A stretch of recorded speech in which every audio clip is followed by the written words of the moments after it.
نامن بعقليه تاع الناس تاع بكري، ما على باليش علاش. لا هما كانوا ماشيين على النيه وربي رزقهم، الله غالب. انا هذيك العقليه ما نبدلهاش، كبرت بهذيك العقليه اختي. انا كبرت بعقليه تاع البنو تاع اللوطو كي تعلقيه فوق الدار يقلع العين، الله غالب. انا كبرت في حجور العجايز، هذيك العقليه ما حبش تنقلع مني، الله غالب. انا جسوي عروبيه في عقلي، على بالي باللي ربي هو الرزاق، على بالي باللي ربي هو الحامي. انا كنت صغيره قال لك الشب كبر فيا الشب، الله غالب.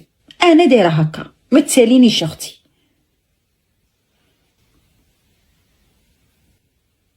حاولي بتقلعوا لي المعتقدات الداوعي، انا عندي هكا المعتقدات.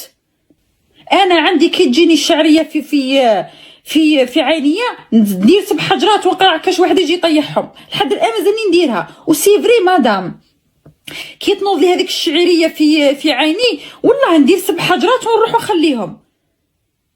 كي تروح نعرف كاش واحد جا طيح هذوك 7 حجرات. انا في هذيك العقليه تاع بكري، من بعقليه وربي يرحم كاع المجاهدين اللي جابوا استقلال البلاد، ماشي كيما شي ناس تاريخهم خاوي وباغيين ياكلونا.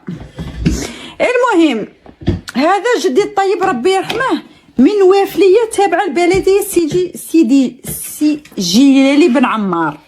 هيا لا بغيتو تخرجوا المعلومات تاوعو مجاهد، الدوله بدات تخلصهم، الدوله ما على بالش كانت تعطيهم دراهم للمجاهدين، حاجه مليحه ذاك الوقت. شي يدير الي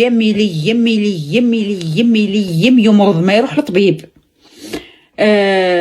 راح للعمره ماده جداتي مسكينه معاه، واحد الخرايب سلع على مصاصيطه كي مات خلى خزانه تاع دراهم، ولاده وين داوها حاسي وما حفروها لاش، داوها حطوها في جامع، واحد ما حب يدي الورث تاعو ما عاش.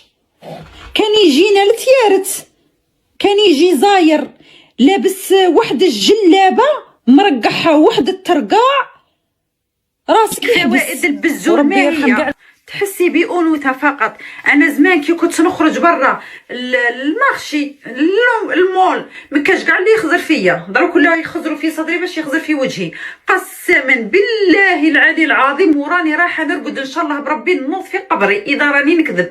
جامي جاني نرويجي عن طابلتي وبدا معايا الكلام، جامي في حياتي. ملي ركبت البزازيل وراني قاعده في القهوه طالعه هابطه في التليفون قاعده نشوف، نلقى واحد عند راسي يهضر فيل كان لاندكم مردفرة بزازيلي من تونس، ليفاس من الترك، الكرش من الترك، الشعر متزاير، اللسان متيارت، هكا نبقى نجاوب فيه ينخلع مركبه من كل بلاصه. قسما بالله العظيم مكاش حاجه تاثيري في المراه كيما البزازل.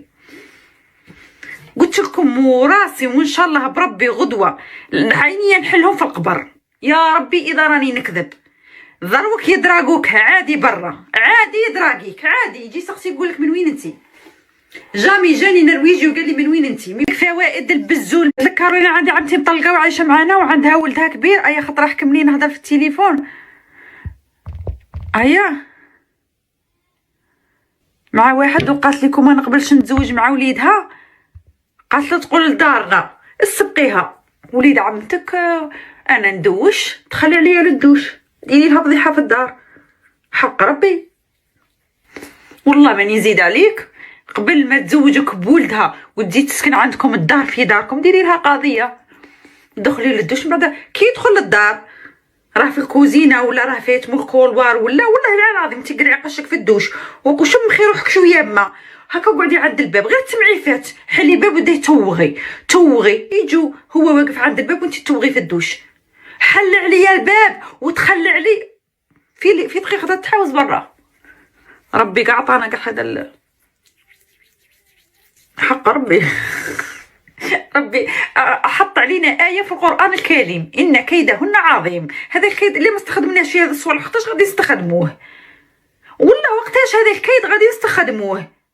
مادام استخدمي كيدك ولا كوني في الدوش وعيطي له هكا غير بشويه، كي قرب شرعي الباب وبدا يتوغي. والله نديرها قسما بالله لا العظيم، يكون فايس نعيط له غير يقرب نشرع الباب ونبدا نتوغ.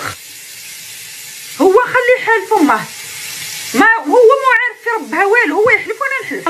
ذكروني عندي عبد نطلق السوشيال ميديا تولي صامته بلا بيك وبلا بوليتيك مادام اختي.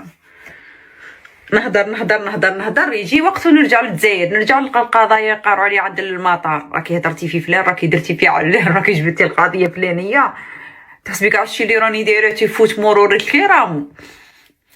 غير يسمعوني دخلت تفكروا كاع اللي درت عمتي السحاره هي الاولى اللي تبدا بيا.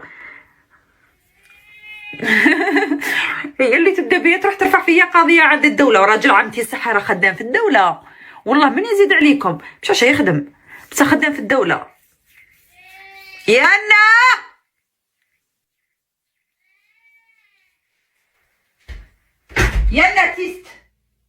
تيسنو